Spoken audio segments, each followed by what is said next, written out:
Сәлем достар, осындай чупа-чупс үй жағдайында дайындағыңыз келсе, онда менің видеомды соңына дейін қарап, комментарий басып, лайк басып, қолдап кетіңіздер.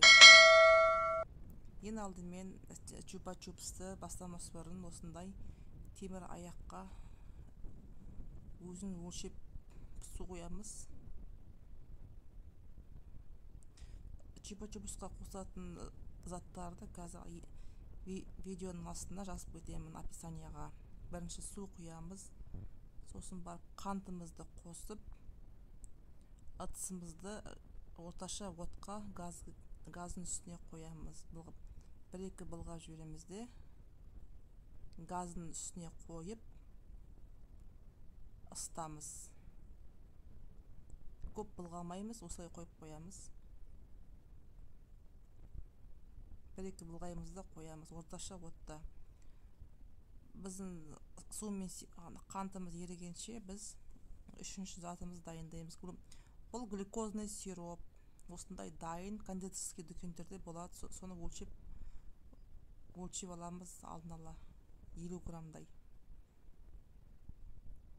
Енді біздің сиробымыз әлі қайнап жатыр. Қатты қайнаған жоқ. Қатты қайнағанын күтеміз. Осылай көпіршіктеніп қатты қайнағаннан кейін бана өлшеп қойған глюкозный сиропты түгел қосамыз. Түгел қосып 1-2 рет қасықпен араластырып жібереміз. Көп араластырмаймыз. Өте ыстық, сақ болыңыздар. Қолыңызға шүберек болсын, перчатка болсын, бір нәрсенімен ұстап қарау керек. Қасығы да өте ыстық болады.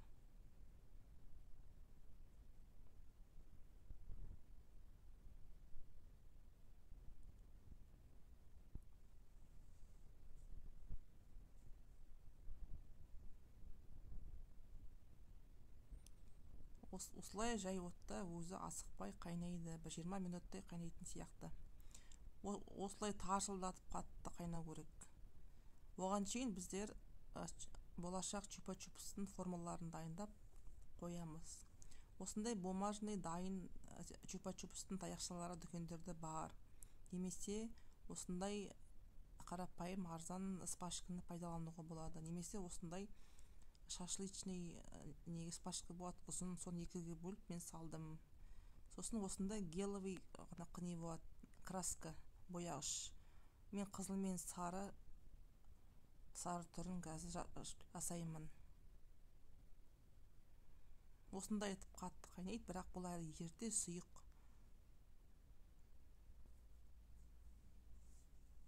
Қатты қайнау керек. Мен 2 түрінен жасайтын болам. Сары түсті және қызыл түсті. Осында 2 темір аяқ дайындап қойдым.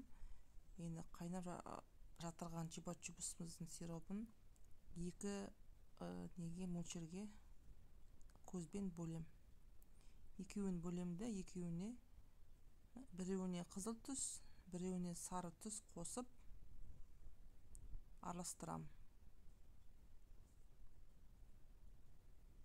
Сары түс қосып жатырмын.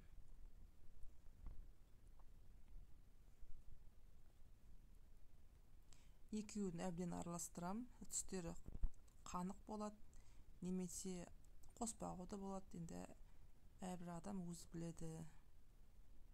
Немесе азғантай қосуға болады. Осылай қатты қайнайды, бірақ астын қатты ашпаймыз. Чупа-чупсымыз күйіп кету мүмкін. Сол үшін тек жай отта осылай араластыру арқылы өзі қою болу керек. Қою болғанда қазір тексереміз. Осындай бір кесе салқын суға 1-2 тамшы сироп тамызғанда, саусағымыз тап қарағанда сосулька ретінде тастай болып кету керек. Егер тастай болса, осылай қолмен ұстағанда тастай болса, онда біздің сироп дайын деген сөз. Ал егер ирис сияқты болса, онда дайын емес. Ал енді 2 немен шүберекпен алып, өте ыстық болады. Байқаңыздар, қолдарыңыз күйіп қалмасын. Осылай формаларын бәріне толтырып құйып шығамыз. бәріне толтырып құйып шықтық. Енді бетіне андай, мен енді дүкенге сатуға болғасын, бетіне андай әдемі болу үшін посыпкаларды себемін. Сеппеуге де болады, бірақ посыпкамен чупа-чупстың түрі өте вид беріп әдемі болып тұрады. Осындай әртүрлі посыпкалардың түрлері болады. Мен осындай жүрек түрін алдым. Соны бетіне қазір сеуіп шығамыз. Ысылай ана ыссы күйінде себу керек, сонда бір-біріне жақсы жабысып қалады. Сосын бұл чупа-чупсымызды осылай тимейміз, 45-50 минуттай осылай бөлме температурасында қатады. Бұны қозғамаймыз, өте ыстық болады.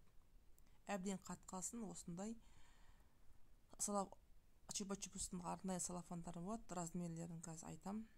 8-12 см, 22 см, 8-12, сосын өзінің осындай орайтын сымдары болады. Сол енді дайын болған чупа-чупсымызды салафанға салып, оны сыммен орап, мықтылап орап дайындаймыз. Осымен біздің чупа-чупсымыз дайын. Жасап көріңіздер, балаларға қатты ұнайды.